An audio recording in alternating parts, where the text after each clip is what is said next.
उपेंद्र कुशवाहा की पार्टी में क्या हो रहा है? आरएलएम में जो 3 विधायक हैं, 4 में से एक तो उनकी पत्नी स्नेहलता ही हैं, उनके अलावा माधव आनंद हो गए या रामेश्वर महतो हो गए, आलोक कुमार सिंह हो गए, वो भी ज़्यादातर इवेंट्स में या पार्टी कार्यालय में ही नहीं मौजूद हो रहे हैं। लेकिन पवन सिंह के जन्मदिन पर हमने देखा कि वहाँ पर वो नज़र आए। तो क्या लग रहा है आपको, उनकी पार्टी में ये खरमास के बाद का जो इंतजार था, क्या होने वाला है कुशवाहा के साथ, कुशवाहा की पार्टी के साथ? उनकी पार्टी में खरमास के पहले ही ये तीनों लोग घूम रहे हैं, पहले अलग अलग। हाँ। उनके बयान आ रहे हैं, उनके ट्वीट आ रहे हैं, उनकी नाराजगी सामने आ रही है। उनको खरमास से कोई लेना देना नहीं था। वो खरमास में ही उपेंद्र कुशवाहा का खरमास किए हुए हैं, इसलिए वो तीनों बड़ा स्पष्ट हैं। और बिल्कुल आप सही कहीं कि लिट्टी चोखा का भोज उसी सामूहिक तस्वीर को दिखाने के लिए उपेंद्र कुशवाहा ने आयोजित किया था कि उस लिट्टी और मटन की पार्टी में उनके विधायक दिखेंगे और फिर ये सारे जो कयास है उन पर विराम लगा दिए जाएंगे। उस दिन ये तीनों विधायक पटना में थे और नितिन नवीन के साथ ये दिल्ली उड़ गए। तो सोचिए कि विधायक पटना में हो, पार्टी के नेता जो हैं इनके लिए मटन और लिट्टी बना के रखे हुए हों और विधायक कह रहे कि नहीं नहीं नहीं, ये मटन और लिट्टी हम नहीं खाएंगे। असली मटन और लिट्टी तो अपने बेटे को खिला दिए, जिनको आपने मंत्री बना दिया, और हमको चाहते हैं कि लिट्टी और मटन पर जैसे कि ये कर करके रखें, हम आपके साथ रहने वाले नहीं है। तो वो तो खरमास के पहले ही वो ये है। कहा जा रहा है कि वो भगवान सिंह कुशवाहा के संपर्क में ये लोग हैं और भगवान सिंह कुशवाहा से कुछ बातें चल रही हैं। भगवान सिंह कुशवाहा के माध्यम से जेडीयू में एंट्री की भी बात चल रही है। ये हो सकता है कि भगवान सिंह कुशवाहा के माध्यम से जेडीयू में भी ये लोग शामिल हो सकते हैं या इनको कोई जगह दिलाई जा सकती है। एक बात तो इनके 3 बागी विधायक हैं, उन्होंने स्पष्ट किया है, जो इन्हीं के ट्वीट में आया था कि हम एनडीए में ही रहेंगे। सत्ता जब एनडीए के पास है तो एनडीए छोड़ करके तो ये नहीं जाएंगे।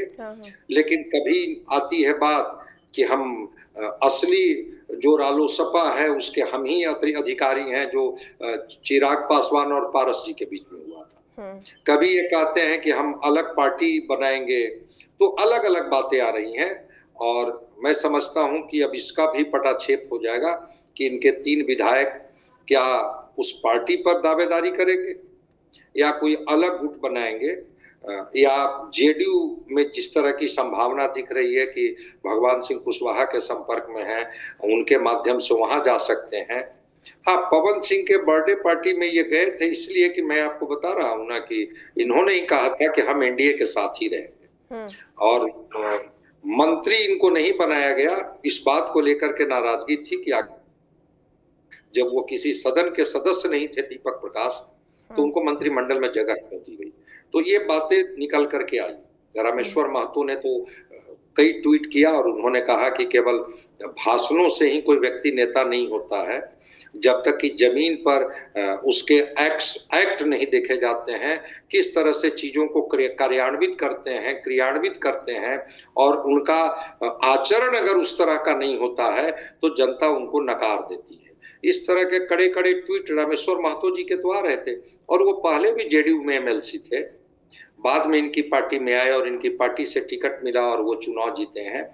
तो रामेश्वर महतो का ट्वीट या इन 3 विधायकों का जिस तरह से देखा गया जा रहा है अलग अलग जगहों पर दूरी बनाए रखना, ये बात को तो बता ही रहा है ना कि हाँ, इनकी नाराजगी है। देखते हैं आगे किस तरह से ये निर्णय ले पाते हैं। अच्छा सर, राज्यसभा को लेकर इतनी चर्चा हो रही है, तो क्या पवन सिंह को लेकर भी क्या बीजेपी कुछ सोच सकती है कि उपेंद्र कुशवाहा को दरकिनार कर पवन सिंह को आगे बढ़ाया जा सकता है? नहीं, दरकिनार नहीं करना है, लेकिन उपेंद्र कुशवाहा के हिस्से में ही सब कुछ बीजेपी नहीं सौंप देगी।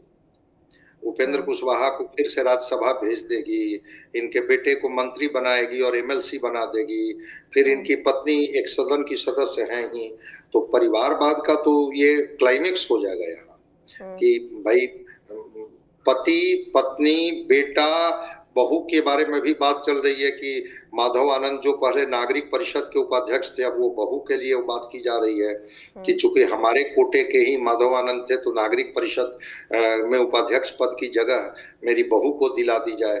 ऐसा राजनीति में होता नहीं है। इसलिए मुझे नहीं लगता है कि बीजेपी, पवन सिंह जाएंगे कि नहीं जाएंगे ये बीजेपी अभी पत्ता नहीं खोली है, लेकिन उपेंद्र कुशवाहा राज्यसभा में जाएंगे इस पर तो अभी बहुत हद तक एक तरह से विराम लगा ही दिया गया है। उपेंद्र कुशवाहा जो हैं वो फिर से राज्यसभा भेजे जाएंगे, क्योंकि जैसे ही एक संभावना, एक बात ये चल रही है कि हो सकता है कि उपेंद्र कुशवाहा को बीजेपी मंत्री बनने की सलाह दे कि भाई आप मंत्री बनिए और आपको हम एमएलसी बना देंगे। लेकिन ये तो डाउनसाइजिंग हो जाएगा कि बेटे को पहले मंत्री बनाए, फिर बेटे को हटाया जाएगा, फिर उपेंद्र कुशवाहा मंत्री बनेंगे, उनको एमएलसी बनाया जाएगा। ऐसा उपेंद्र कुशवाहा करेंगे नहीं, लेकिन थोड़ा इनको इंतजार करना होगा। जब इन्होंने पुत्र को मंत्री बना दिया है तो निश्चित रूप से उनको एमएलसी बनाया जाएगा। और उपेंद्र कुशवाहा के राज्यसभा की दावेदारी अभी कमजोर दिख रही है।